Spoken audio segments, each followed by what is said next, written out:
Class 12 की chemistry class है जिसमें हम देख रहे हैं प्रोटीन। इससे पहले हमने कार्बोहाइड्रेट देखा था।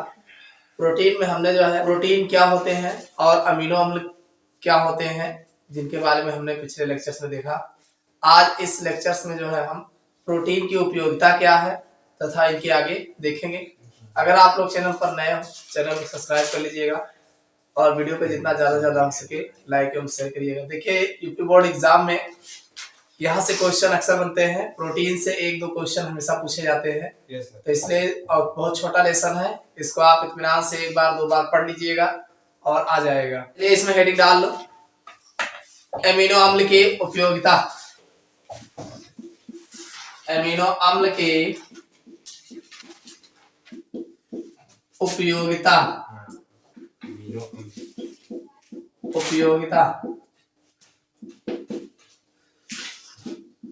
बार बार अमीनो अम्ल आ रहा है, इसका क्या उपयोग है इसके बारे में हम बात करेंगे। अगर हम अमीनो अम्ल की उपयोगिता की बात करें, पूछा जाता है कि अमीनो अम्ल से आप क्या समझते हैं तथा इसके उपयोग बताओ। ठीक है, तो अमीनो अम्ल के बारे में हमने कल बता दिया था, आज इसकी उपयोगिता देख लो।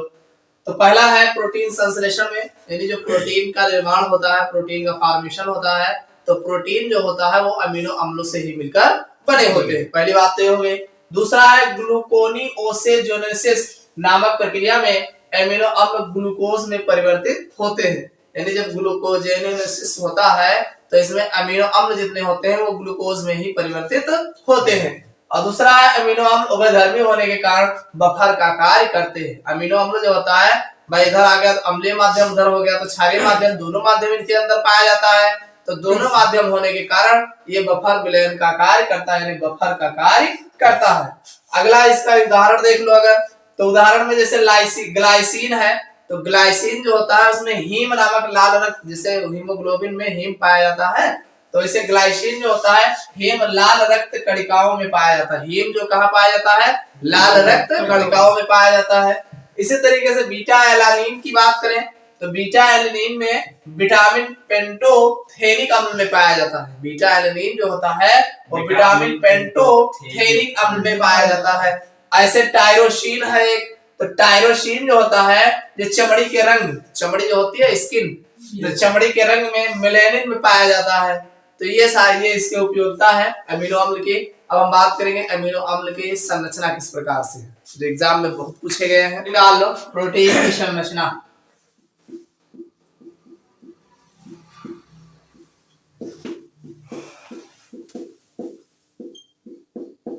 प्रोटीन की संरचना, स्ट्रक्चर ऑफ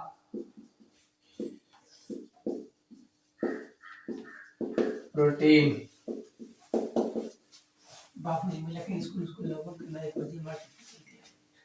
प्रोटीन की संरचना, इसमें कई संरचनाएं हैं। सबसे पहली है प्राथमिक संरचना। प्राथमिक संरचना, प्राइमरी स्ट्रक्चर।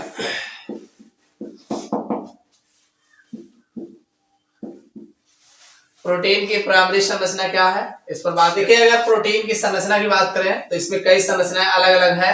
तो पहली जो संरचना है प्राथमिक संरचना बोली जाती है, प्राइमरी स्ट्रक्चर। तो प्राइमरी स्ट्रक्चर में होता क्या है कि प्रोटीन एक संघनन बहुलक है। प्रोटीन जो भी होगा प्रोटीन वो एक संघनन बहुलक होता है, अमीनो अम्ल का संघनन बहुलक होता है, जो अल्फा अमीनो अम्ल के संघनन से बनता है। किसके संघनन से बनता है? अल्फा अमीनो अम्लों के संघनन से बनता है। इन बहुलकों को पॉलीपेप्टाइड भी कहते हैं। इन बहुलकों को पॉलीपेप्टाइड भी कहते हैं। प्राथमिक संरचना में हम पॉलीपेप्टाइड में उपस्थित अमीनो अम्लों की संख्या व उनके क्रम का अध्ययन करते हैं, यानी कितनी संख्या है।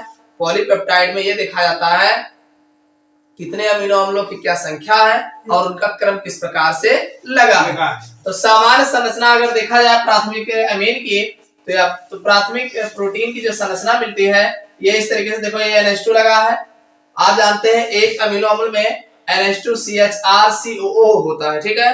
और सुनिए CONH जो होता है ये आपका पेप्टाइड बॉन्ड होता है। CONH जो होता है क्या होता है? पेप्टाइड बॉन्ड होता है। तो देखो NH2CHR1 और CONH, देखो यहाँ CONH इसी पेप्टाइड बॉन्ड द्वारा जो है अमीनो अम्ल आपस में दो अमीनो अम्ल जुड़ा होता है। तो दूसरा अमीनो अम्ल ये हो गया NH2, जैसे ये NH2 है वैसे ये NH हो गया और CHR2CO ये, यानी यहां से यहां तक इस ये दो अमीनो अम्ल के बीच में एक पेप्टाइड बॉन्ड होता है। तो ऐसे एक अमीनो अम्ल ये R1 हो गया, दूसरा R2 हो गया और तीसरा R3 हो गया, यानी तीन अमीनो अम्ल आपस में जो है पेप्टाइड बॉन्ड द्वारा जुड़े हैं। देखो एक यहाँ CONH हो गया, एक यहाँ CONH हो गया, एक CONH यहाँ हो गया, तो ये तीन पेप्टाइड बॉन्ड हो गए यहाँ पे यहाँ पे यहाँ पे, R1 R2 R3 आपको दिख रहे हैं। तो ये आपका एन टर्मिनल हो गया, यानी एक स्टार्टिंग NH2 का टर्मिनल हो गया और दूसरा आपका ये देखो हाइड्रोजन बॉन्ड डॉटेड बॉन्ड लगा है। इसके बाद ऐसे जैसे ये जुड़े हैं तो हर एक अमीनो अम्ल के जैसे पेप्टाइड बॉन्ड, जैसे तीन पेप्टाइड बॉन्ड आया तो तीन के बाद अब जो है ये डॉटेड बॉन्ड लगा है और फिर जो है इस तरीके से ऐसे तीन और जुड़े होंगे, उनके बाद फिर डॉटेड बॉन्ड आएगा, फिर तीन और जुड़े होंगे। तो इस तरीके से ये RN लिखा है ना, ऐसे बहुत सारे जुड़े होंगे। तो ये लास्ट वाला जो आएगा, जहां कहीं भी लास्ट वाला आएगा, डॉट डॉट इसलिए लगा दिया गया है कि इसके बाद जो है लास्ट आएगा। अरे कहीं ना कहीं तो आएगा ना, 100-200 जुड़ने के बाद तो आएगा, ऐसे ढेर सारे जुड़े रहेंगे और डॉट डॉट RN RN का मतलब कहीं होगा 40-50 वाला R होगा, तो जो होगा तो लास्ट में वहां पे RCOOH होगा।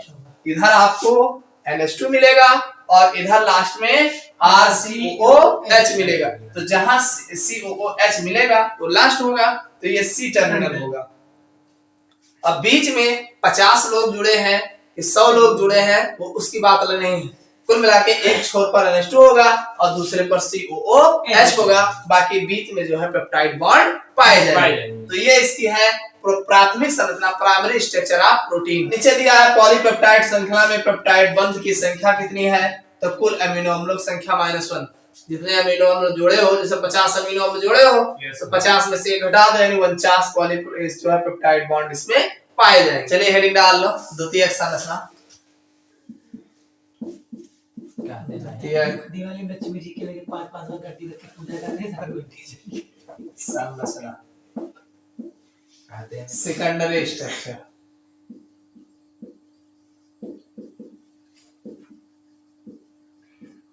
देखिए अगर हम प्रोटीन की द्वितीयक संरचना की बात करें, द्वितीयक संरचना सेकेंडरी स्ट्रक्चर, तो इस संरचना को वैज्ञानिक लिनियस पाउलिंग किसने दिया था? वैज्ञानिक लिनियस पाउलिंग ने सन 1951 में दिया था। किसमें दिया था? 1951 में दिया था। और हाइड्रोजन बंध के कारण, देखो इसमें खास बात क्या है, इसमें खास बात यही है कि हाइड्रोजन बंध के कारण प्राप्त पॉलीपेप्टाइड श्रृंखला की व्यवस्था को प्रोटीन की द्वितीयक संरचना कहते हैं। संरचना की जो खास बात होती है, खास बात यही है कि इसमें हाइड्रोजन बंध पाया जाता है। क्या पाया जाता है? हाइड्रोजन बंध पाया जाता है। तो वही दिया है, हाइड्रोजन बंध के कारण पॉलीपेप्टाइड श्रृंखला की व्यवस्था को प्रोटीन की द्वितीयक संरचना कहते हैं। समझ में आ गया ना कि हाइड्रोजन बंध जिसमें पाया जाएगा वो पॉलीपेप्टाइड श्रृंखला में, वो प्रोटीन की द्वितीयक संरचना कहलाएगी। और यह संरचना दो प्रकार की होती है। अब ये भी संरचना जो है, द्वितीयक संरचना जो होती है, ये दो प्रकार की होती है। पहली होती है अल्फा कुंडलिन या अल्फा हेलिक्स। पहली क्या होती है? अल्फा कुंडलिन या अल्फा हेलिक्स। तो अल्फा कुंडलिन को 3.6 और इसमें देखो 3.6 तो रहता ही है, साथ में 13 कुंडली आपस में मिले रहते हैं, तो कुंडलिन भी कहते हैं। इसमें प्रत्येक मोड़ में, हर एक मोड़ में लगभग 3.6 अमीनो अम्ल तथा 13 सदस्यीय वलय होती है। जो वलय होती है 13 सदस्य होती है और इसमें जो मोड़ होते हैं लगभग 3.6 अमीनो अम्ल के होते हैं। समझ में आया कि नहीं? आगे दिया जो हाइड्रोजन बंध द्वारा बनता है। और किसके द्वारा बने होते हैं? ये हाइड्रोजन बंध द्वारा बनते हैं। और दो लगातार आने वाले मोड़ों के मध्य 54 pm की दूरी होती है। जैसे एक मोड़ ये है और दूसरा मोड़ ये है, तो दो लगातार मोड़ों के मध्य आने वाले जो दूरी होती है 54 pm की दूरी होती है।